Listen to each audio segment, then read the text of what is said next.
Bienvenue, bienvenue dans le nom puissant de notre Seigneur Jésus-Christ. Je suis le frère Valérie Quadio. Donc aujourd'hui, j'ai la grâce de vous retrouver à cette heure-ci. Là, il est 17h54.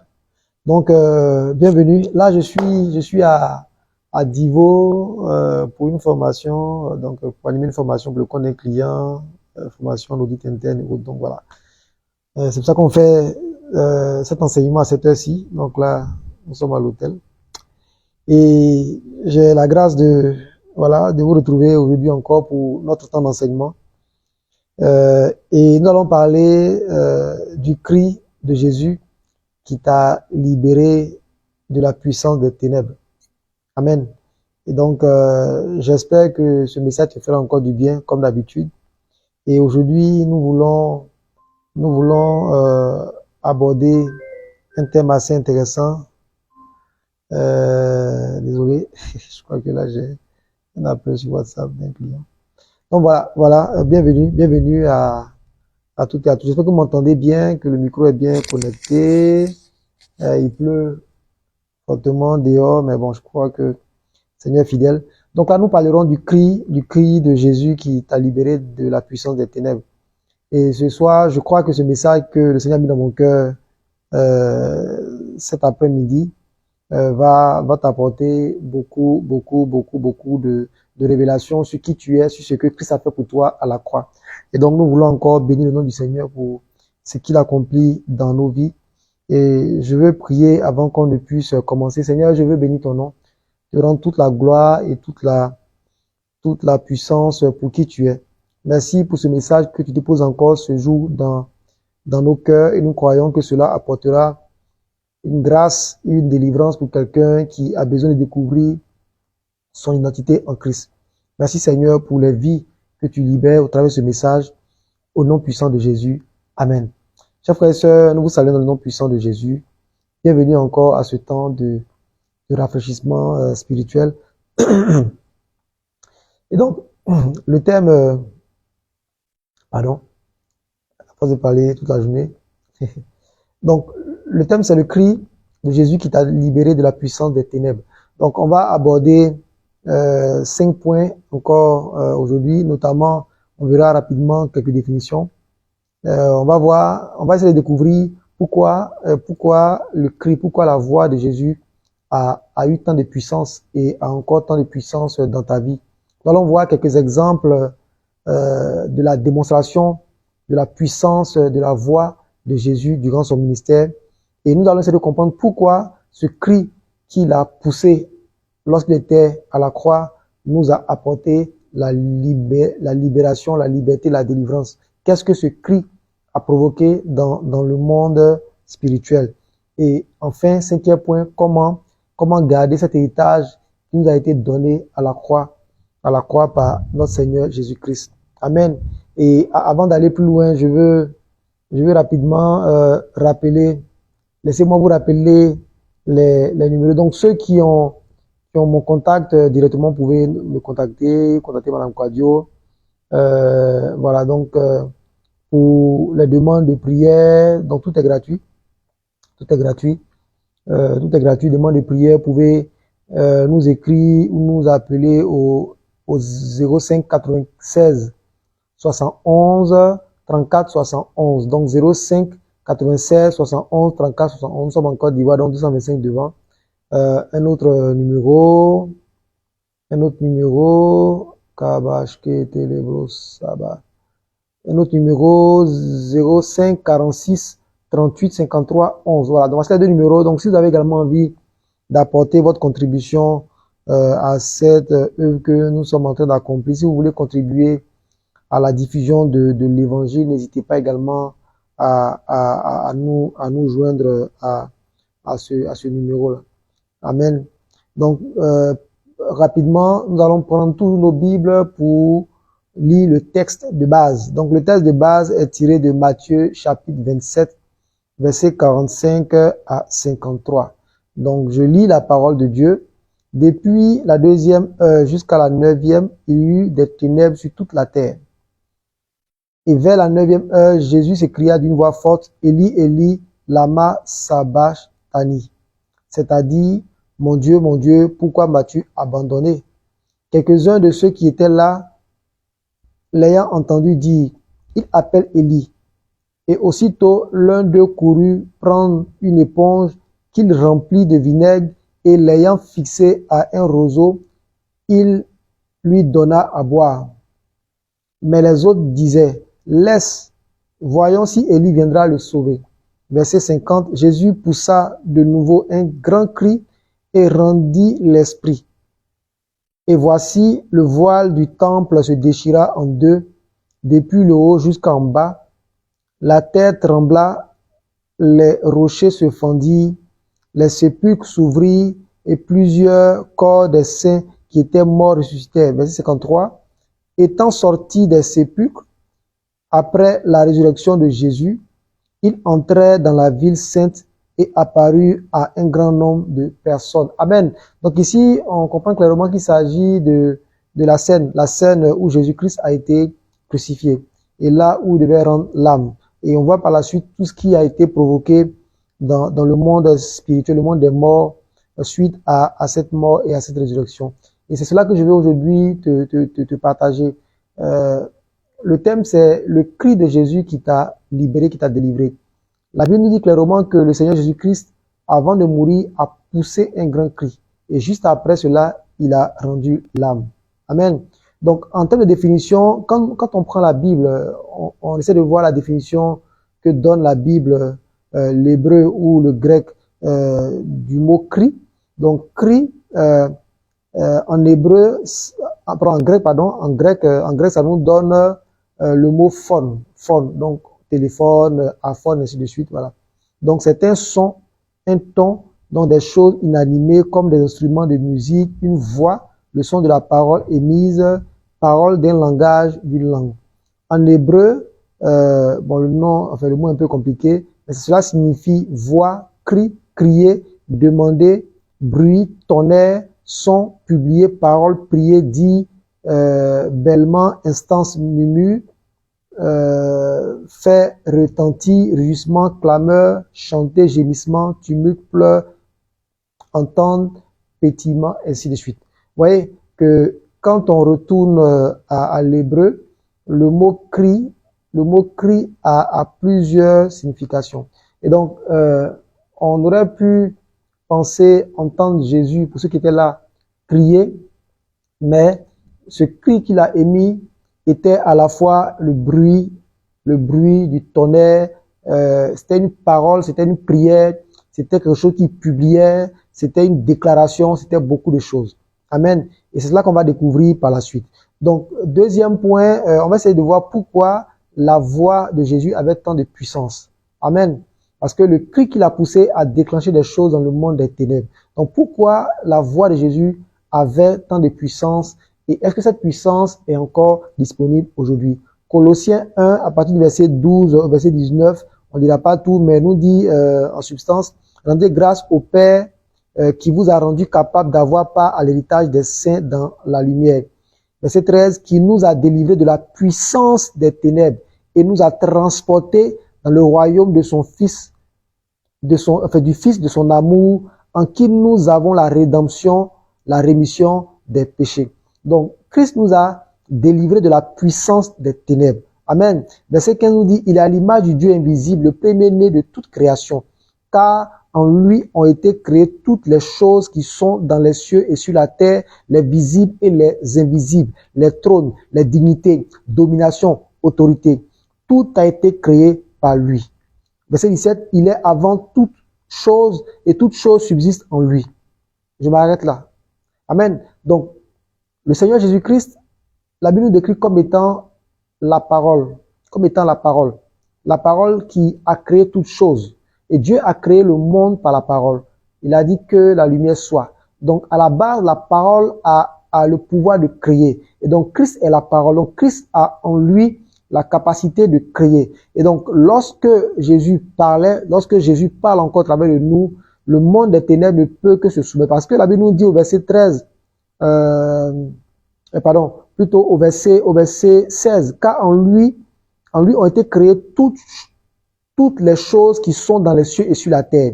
Et on cite les visibles, les invisibles, les trônes, les dignités, domination, autorité. Donc tout ce qu'il y a comme être céleste, les anges de lumière, les démons, les autorités spirituelles négatives qui contrôlent les territoires, les nations, les principautés qui dominent, enfin qui contrôlent les territoires, les dominations, les princes de l'air, toutes ces choses-là ont été créées à la base pour Jésus et par Jésus. Amen. Et c'est leur déchéance qui les a emmenés dans l'autre camp. Et donc, si Jésus est à la base de toutes choses et qu'il a créé toutes choses, y compris ces êtres célestes qui sont même aujourd'hui dans le camp ennemi, ils n'ont pas d'autre choix que de se soumettre à la voix du Seigneur. Amen. Et Jésus est à l'origine de toutes choses. Et comme on l'a vu, la parole crée. Amen. Pourquoi la voix de Jésus est puissante? Parce que la Bible nous dit dans le psaume 103, verset 19 à 22, l'Éternel a établi son trône dans les cieux et son règne domine sur toutes choses. Verset 20, bénissez l'Éternel, vous ses anges, qui êtes puissants en force et qui exécutez ses ordres en obéissant à la voix de sa parole. Bénissez l'Éternel, vous tous, vous toutes ses armées, qui êtes ses serviteurs et qui faites sa volonté. Bénissez l'Éternel, vous toutes ses œuvres, dans les lieux de sa domination. Mon âme bénit l'Éternel. Donc, les anges obéissent à la voix de Dieu. À la voix de Dieu. Qu'ils soient anges de lumière ou anges déchus, dès qu'ils entendent la voix de Dieu, ils s'exécutent. Et c'est pour cela que quand vous prenez autorité au nom de Jésus sur une situation financière, matérielle, sur une maladie, sur une oppression démoniaque, ils ne peuvent que s'exécuter, ces esprits impurs.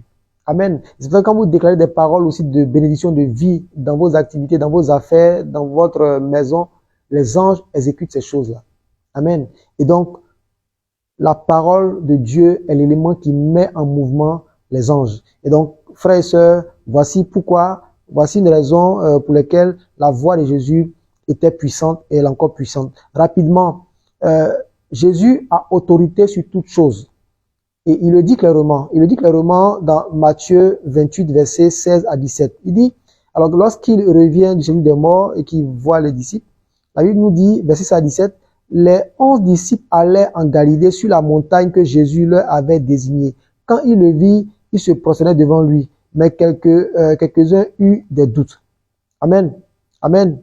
Et Jésus, là, va dire clairement à ses disciples que tout pouvoir m'a été donné dans le ciel et sur la terre. Amen. Donc, chers frères et sœurs, Jésus a autorité sur toutes choses. Tout pouvoir m'a été donné dans le ciel et sur la terre. Et Jésus le dit clairement dans sa parole.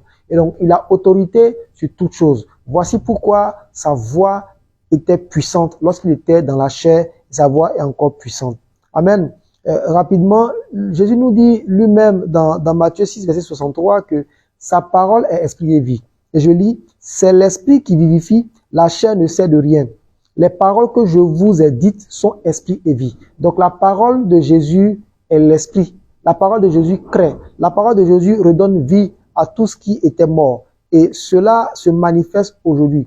Et je déclare dans le nom puissant de Jésus que tout ce qui était mort dans ta vie reprenne vie maintenant parce que tu entends cette parole au nom puissant de Jésus. Parce qu'il a dit que sa parole est esprit et vie. Je proclame que cela se manifeste pour toi à l'instant au nom puissant de Jésus. Amen. La voix du Seigneur est décrite comme étant semblable au bruit des grandes eaux. Des grandes eaux. Frères et sœurs, c'est pour cela que les démons fuient. La Bible nous dit dans le psaume 29, verset 3, la voix de l'Éternel retentit sur les eaux. Le Dieu de gloire fait gronder le tonnerre. Et donc, la voix du Seigneur est comme un tonnerre qui gronde. Amen. Verset 4, la voix de l'Éternel est puissante. La voix de l'Éternel est majestueuse. Verset 5, la voix de l'Éternel brise les cèdres. L'Éternel brise les cèdres du Liban. Verset 6, il les fait bondir comme des veaux et le Liban et le Sirion comme des jeunes buffles. Verset 7, la voix de l'Éternel fait jaillir des flammes de feu. Vous comprenez un peu ce qui se passe. Verset 8, la voix de l'Éternel fait trembler le désert. L'Éternel fait trembler le désert de Kadès. La voix de l'Éternel fait enfanter les biches. Oh, je le déclare pour toi au nom puissant de Jésus. Elle dépouille les forêts. Dans son palais, tout s'écrie gloire. Et donc, quand vous entendez la voix du Seigneur, quand le Seigneur déclare une parole sur votre vie, quand vous proclamez la parole de Dieu, et toutes ces choses se passent. Amen. Les oppositions sont éliminées. Tout ce qui est obstacle est brisé. Tout ce qui s'élevait contre votre vie s'enfuit, disparaît. Et tout s'écrit gloire. Amen. Voici pourquoi la voix du Seigneur Jésus était puissante. Et dans Apocalypse 1, à partir du verset 12, lorsqu'il va apparaître à Jean, Jean va faire une description de comment Jésus est maintenant dans la gloire. Parce que nous avons connu le Jésus sous la forme humaine, mais le Christ dans sa gloire est autre chose tellement puissante en termes d'apparence. Et c'est cette image qu'on doit avoir de Jésus. Amen. Et si vous voulez savoir comment il est aujourd'hui, je vous invite à lire encore Apocalypse 1, verset 12 à 16. Je lis rapidement. Je me retournai pour connaître quelle était la voix qui me parlait, et après m'être retourné, je vis 7 chandeliers d'or. Et au milieu des 7 chandeliers, quelqu'un qui ressemblait à un fils d'homme, vêtu de longues robes et ayant une ceinture d'or sur la poitrine. Sa tête et ses cheveux étaient blancs comme de la laine blanche, comme de la neige. Ses yeux étaient comme une flamme de feu. Rabba Sheka. Ses pieds étaient semblables à de l'airain ardent, comme s'il eût été embrasé dans une fournaise. Et sa voix était comme le bruit de grandes eaux. Amen. Il avait dans sa main droite 7 étoiles. De sa bouche sortait une épée aiguë à 2 tranchants. Et son visage était comme le soleil lorsqu'il brille dans sa force. Frères et sœurs, voici à qui ou à quoi ressemble aujourd'hui Jésus dans sa gloire. Lorsqu'il t'apparaît, plusieurs personnes qui ont eu la grâce de recevoir une visitation de Saint Jésus ont dit, j'ai vu quelqu'un qui était comme du feu. C'est cela. Quand le Seigneur parle, c'est comme de grandes eaux. La Bible dit que de sa bouche sort, sa langue est comme une épée qui coupe à un tranchant. Et c'est pour cela que sa parole qui arrive maintenant dans ta maison, qui arrive maintenant dans ton corps, vient découper tout ce qui n'a pas sa place au nom puissant de Jésus. C'est pour ça que sa parole qui arrive maintenant dans ta maison, dans ton corps, dans tes finances, dans tes entreprises, dans tes affaires, vient maintenant briser, ébranler toutes les choses qui n'ont pas leur place au nom puissant de Jésus.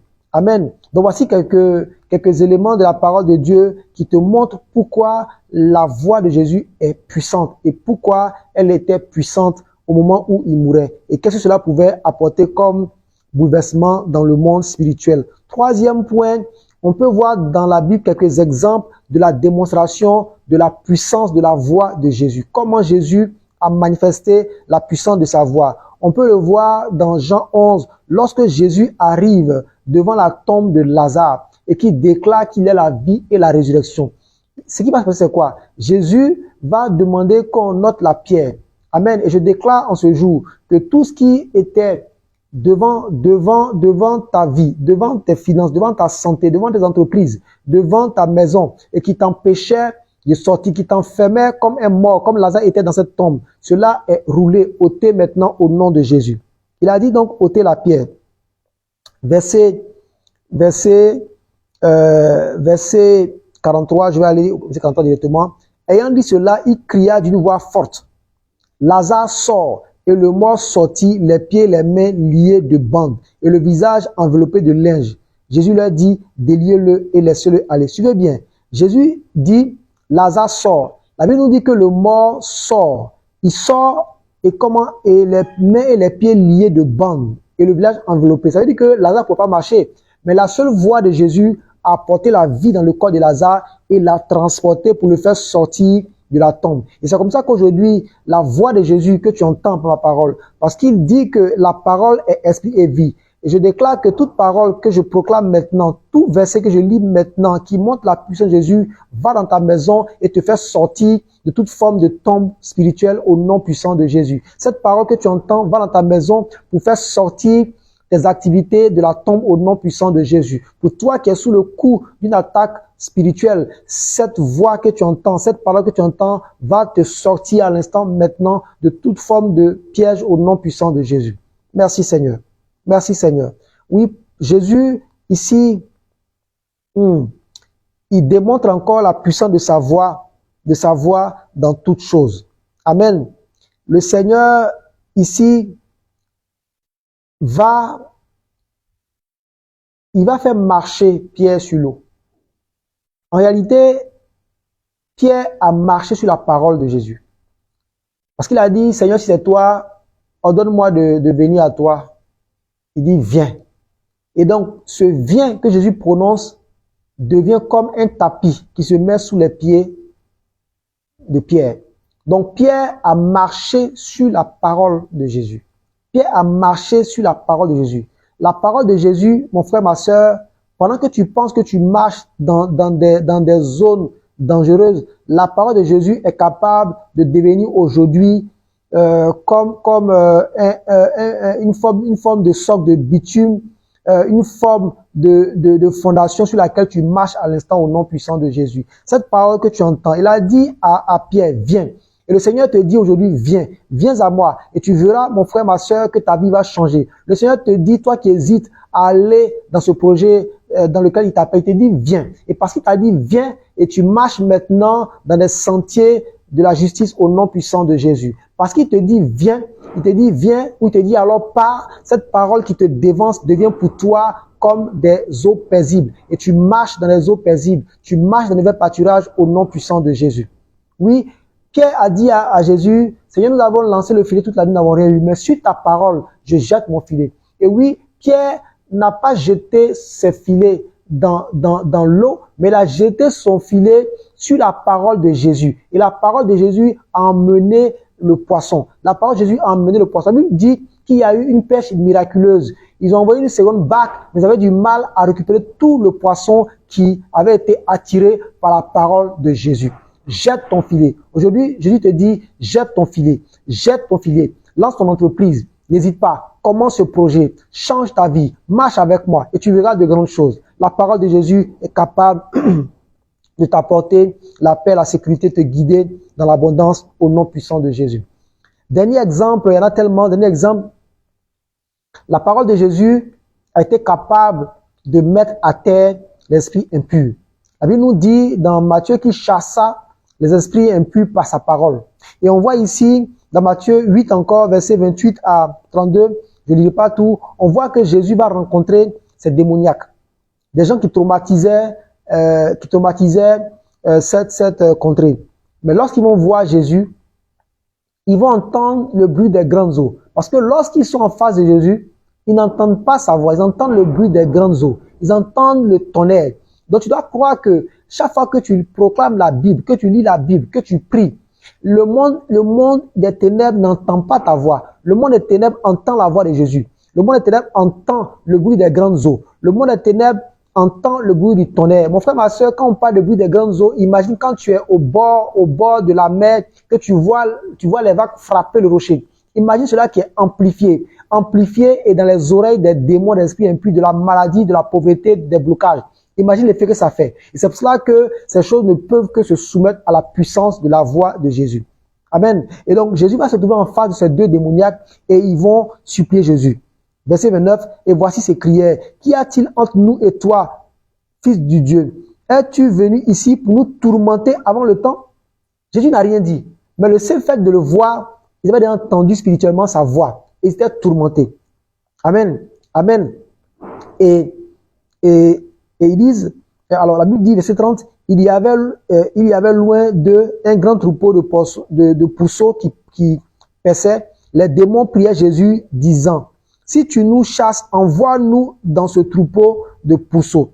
Et il leur dit, allez. Et il sortit et entrait dans les pourceaux. Mon frère, ma soeur, le Seigneur Jésus est capable, en l'instant que tu entends ma voix, et si tu mets ta foi dans sa parole, que je te libère maintenant, capable de chasser de ta vie toute forme de démon, toute forme d'esprit impur, toute forme de maladie, toute forme de blocage par sa parole. Et oui, sa parole est esprit et vie. Sa parole est puissance. Sa parole est capable de dégager tout obstacle dans ta vie à l'instant au nom puissant de Jésus.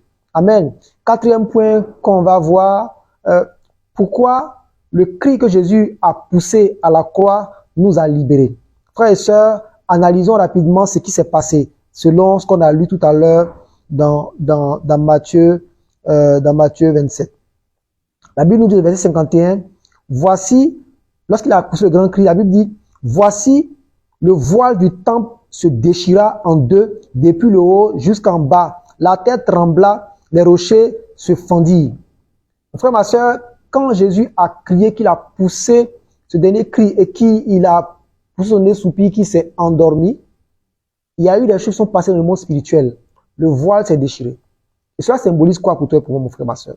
La Bible nous dit, entre autres, dans Hébreux 9, à partir du verset 11, verset 16, mais Christ est venu comme souverain sacrificateur des biens à venir.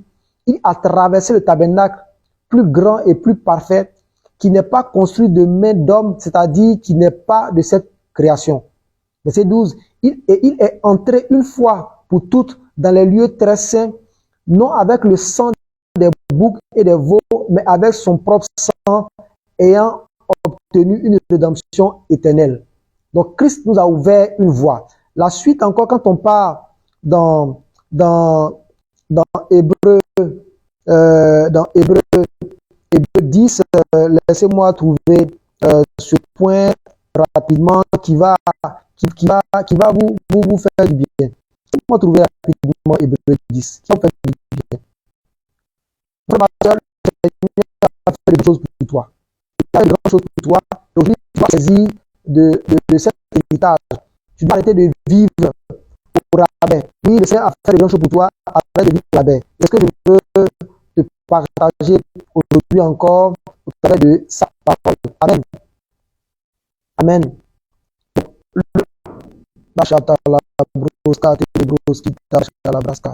Alors, donc, verset 11, verset 11 dit, chaque prêtre se tient toujours pour faire le service de Dieu. Il offre souvent les mêmes sacrifices, mais ceux-ci ne vont jamais enlever le péché. Verset 12. Au contraire, le Christ a offert un seul sacrifice pour les péchés.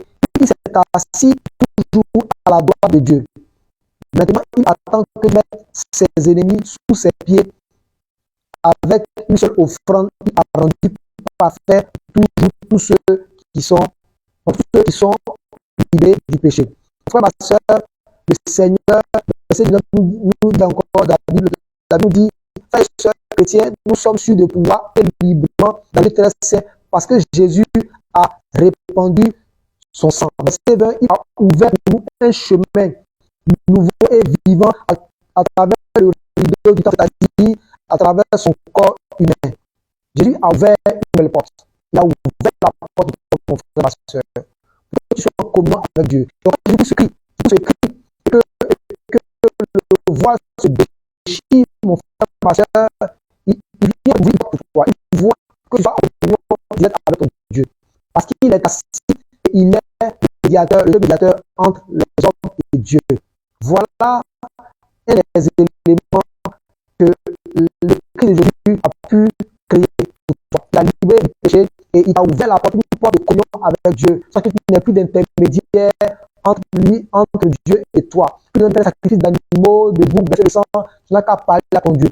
Parce que tes péchés passés, présents, futurs ont déjà été portés par Jésus-Christ. Et Dieu te voit au travers de Jésus. Donc voici une des choses que ce cri qu'il a poussé à la croix a pu apporter.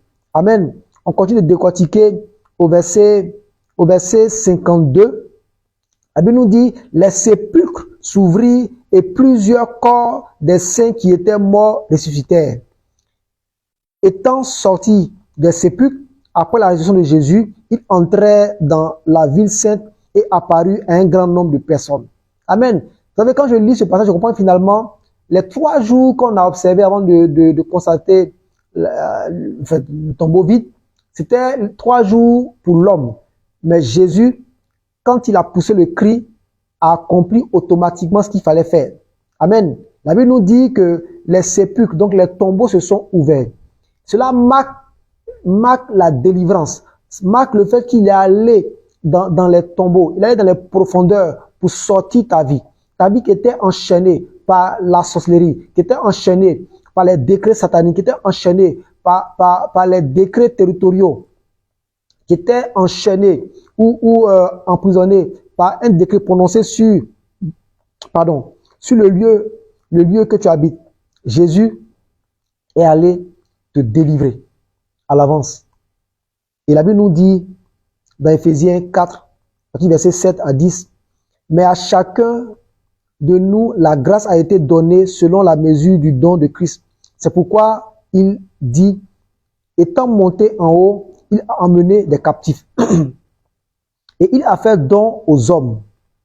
Or, que signifie il est monté, sinon qu'il est descendu dans les régions inférieures de la terre?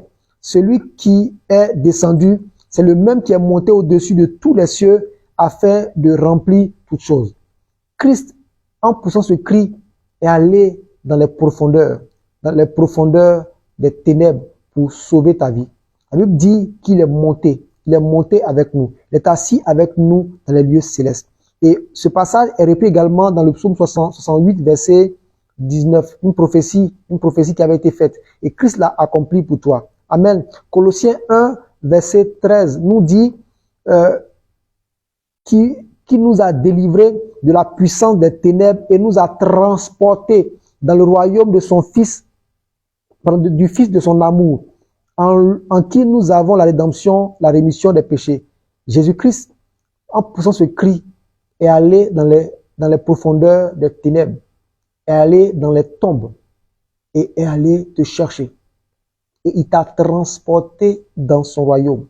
Mon frère, ma sœur, ta position actuelle pour toi qui as accepté Jésus, c'est que tu es assis dans les lieux célestes avec Jésus. Et tu dois exercer la domination sur toute situation dans ta vie. Amen. Amen. Pour toi qui n'as pas encore accepté Jésus, tu as l'occasion aujourd'hui d'avoir une position spirituelle élevée et de dominer toutes choses. Amen. Et de ne plus craindre pour ton salut, parce qu'il a déjà tout payé pour toi. Jésus est allé ouvrir par sa mort les tombeaux, pour que tu puisses sortir. Je déclare ce jour que si tu avais été enfermé spirituellement dans une fosse, dans une tombe, dans un trou, dans une citerne, peu importe, aujourd'hui, cette parole que tu entends vient briser le joug et te libère au nom puissant de Jésus. Mon frère, ma sœur, dernier point, comment garder l'héritage que Christ nous a donné. On a vu que Christ, quand il est mort, quand il a poussé ce grand cri, il nous a libérés du péché, il nous a libérés du joug, il nous a libérés de toute forme de captivité, de la mort, de toutes ces choses. Et donc nous devons aujourd'hui, frères et sœurs, matérialiser l'héritage que nous avons reçu de Christ. Le Seigneur nous dit clairement dans Matthieu 16, versets 18 à 19, j'aime bien ce passage, c'est mon passage vraiment de base pour toute chose. Il dit que pour nous qui faisons partie de l'Église, pour nous qui l'avons accepté, les portes du séjour des morts ne s'ouvriront pas sur nos vies. Et donc, tu as la capacité, mon frère, ma sœur, d'engager la parole de Dieu pour fermer les portes du séjour des morts. Il dit par la suite qu'il nous donne les clés. Et tous les clés de quoi? Du royaume des cieux. Et tout ce que nous allons refuser, lié sur la terre, le sera dans les cieux. Tout ce que nous allons accepter, valider, autoriser, délier sur la terre, le sera dans les cieux. Mon frère, ma sœur, voici comment nous pouvons matérialiser, comment nous pouvons garder, conserver l'héritage que Christ nous a donné par sa mort à la croix. Amen. Aujourd'hui, la parole de Dieu est disponible. Et on a vu la puissance de la parole de Dieu. La puissance de la parole de Dieu. On a vu que les anges s'exécutent lorsqu'ils entendent la parole de Dieu. On a vu que les démons s'enfuient quand ils entendent la voix de Dieu, la voix de Jésus. Mon frère, ma sœur, la Bible nous dit dans Hébreux 1, à partir du verset 1 à 3, après avoir autrefois à plusieurs reprises et de plusieurs manières parlé à nos pères par les prophètes, Dieu, dans ces derniers temps, nous a parlé par le Fils qu'il a établi héritier de toutes choses par lequel il a aussi créé le monde. Verset 3, et qui étant le reflet de sa gloire et l'empreinte de sa personne, soutenant toutes choses par sa parole puissante, a fait la purification des péchés et s'est assis à la droite de la majesté divine dans les lieux très hauts. Dieu soutient toutes choses par sa parole. Tu veux voir ta situation changer rapidement, tu veux voir les défis que tu affrontes s'ébranler, disparaître rapidement, tu veux voir la maladie s'enfuir, tu veux voir quoi d'autre, ton foyer restauré, tu veux voir les mains obscures disparaître de tes affaires, tu veux voir l'esprit d'endettement s'enfuir de toi, tu veux voir la paix dans ta maison, un seul remède. La Bible nous dit que Dieu soutient toutes choses par sa parole. Et c'est pour ça qu'il est important de prier avec la parole de Dieu. Je vous l'ai déjà dit à plusieurs reprises. Si vous voulez prier, il y en a qui disent, je ne sais pas comment prier. C'est pas vrai, mon frère, ma soeur. Si tu as une Bible, tu sais comment prier. Ce que tu as à faire, c'est simplement de lire la parole de Dieu et de proclamer ce que tu veux voir sur ta vie. On a aujourd'hui Google. En tapant simplement sur Google, versets bibliques, sur la maladie, sur les blocages financiers, sur le mariage, sur toutes ces choses-là. Vous avez une liste de versets qui sort et vous faites quoi? Vous ne faites que les proclamer sur votre vie, votre situation, votre santé et vous verrez les choses changer. Mon frère, ma soeur, ceux qui sont dans les sciences occultes utilisent très souvent la Bible que nous-mêmes qui sommes les chrétiens. Les psaumes, toutes ces choses-là. Dieu soutient toutes choses par sa parole. Par sa parole. On a entre nos mains un outil puissant. On a entre nos mains quelque chose qui est vivant. Mon frère, ma soeur, cela marche. Et nous voyons les choses s'accomplir dans la vie des personnes avec qui nous prions.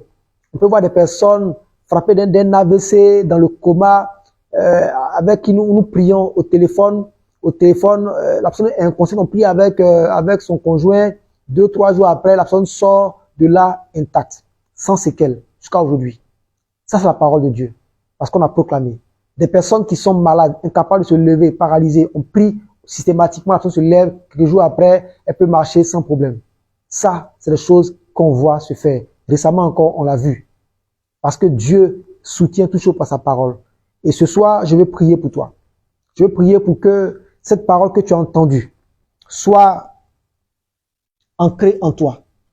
Et que le Seigneur vienne soutenir ta maison, qu'il vienne soutenir ta vie, qu'il vienne soutenir tes finances, qu'il vienne soutenir ton entreprise, ton couple, tes enfants, ta carrière par sa parole. Père, je bénis ton nom, je te rends toute la gloire pour la vie de mes frères et de mes sœurs. Seigneur, nous avons vu la puissance de ta parole. Ta parole est capable de créer. Ta parole est capable, pardon Seigneur, de redonner vie. Ta parole est capable de redonner la paix. Ta parole est capable de nous faire marcher sur les eaux. Ta parole est capable de nous faire marcher là où nous pensons qu'il n'y a pas, Seigneur, de socle. Ta parole est capable d'apporter la provision. Ta parole est capable d'apporter la pêche miraculeuse. Ta parole est capable de chasser l'esprit impur. Ta parole est capable de mettre fin à la maladie. Seigneur, ta parole est comme le bruit de grandes eaux. Et je prie ce soir que ta parole, qui est comme l'épée à double tranchant, arrive maintenant dans la vie de mon frère et de ma sœur. Que cette parole arrive et détruise toutes les œuvres des ténèbres au nom puissant de Jésus. Je déclare que la parole de Dieu qui entre maintenant dans ta vie, dans ta maison, dans ton corps, dans tes comptes bancaires, dans tes entreprises, dans la vie de tes enfants, cette parole arrive et met en pièces toute chose qui n'est pas de Dieu au nom puissant de Jésus. Cette parole qui arrive maintenant dans ta maison arrive pour redonner vie. La Bible dit, il arrive dans votre maison maintenant et il redonne vie. Parce qu'il a dit, la parole est esprit et vie. La parole est esprit et vie. Cette parole arrive et redonne vie à tout ce qui était mort au nom puissant de Jésus. Cette parole arrive dans votre corps et apporte la guérison. Parce qu'il guérit par sa parole. Je déclare la restauration. Je déclare la restauration pour vous au nom puissant de Jésus. Que toute forme de défi que vous pouvez traverser en ce jour soit éloignée de vous au nom puissant de Jésus. Et je déclare que la parole de Dieu soit pour vous une lumière et qu'elle puisse vous guider dans le vrai pâturage au nom puissant de Jésus. Je prie pour tous ceux qui sont malades, que la parole de Dieu restaure votre corps, que tout ce qui était endommagé reprenne vie, tout ce qui était mort soit recréé au nom puissant de Jésus. Je déclare la faveur de Dieu dans vos maisons, dans vos activités, partout où vous êtes, et que cette grâce vous environne comme d'un bouclier au nom puissant de Jésus. Mes frères, ma sœur, voilà ce que je voulais te partager aujourd'hui. Sois béni, et certainement qu'on aura l'occasion encore de se parler, certainement demain ou après-demain. Bon, donc voilà, on va pouvoir faire tranquillement notre temps de prière. Certainement demain, si je finis encore la formation, j'arrive plus tôt, comme aujourd'hui, on pourra trouver le temps de le faire. Parce que vendredi, c'est pas évident. Vendredi, on sera à les obsèques encore. Donc, c'est pas évident que je puisse faire la prière, bénédiction et santé divine. Donc, on pourra anticiper. Donc demain, je promets éventuellement de faire, on va prier ensemble demain. On va essayer d'anticiper un peu sur tout ça. Demain, on va prier. On va prier ensemble pour libérer la puissance de la parole de Dieu et que le Seigneur vous garde d'ici là. Soyez bénis et portez-vous bien, que Dieu vous garde. Soyez attachés à la parole de Dieu.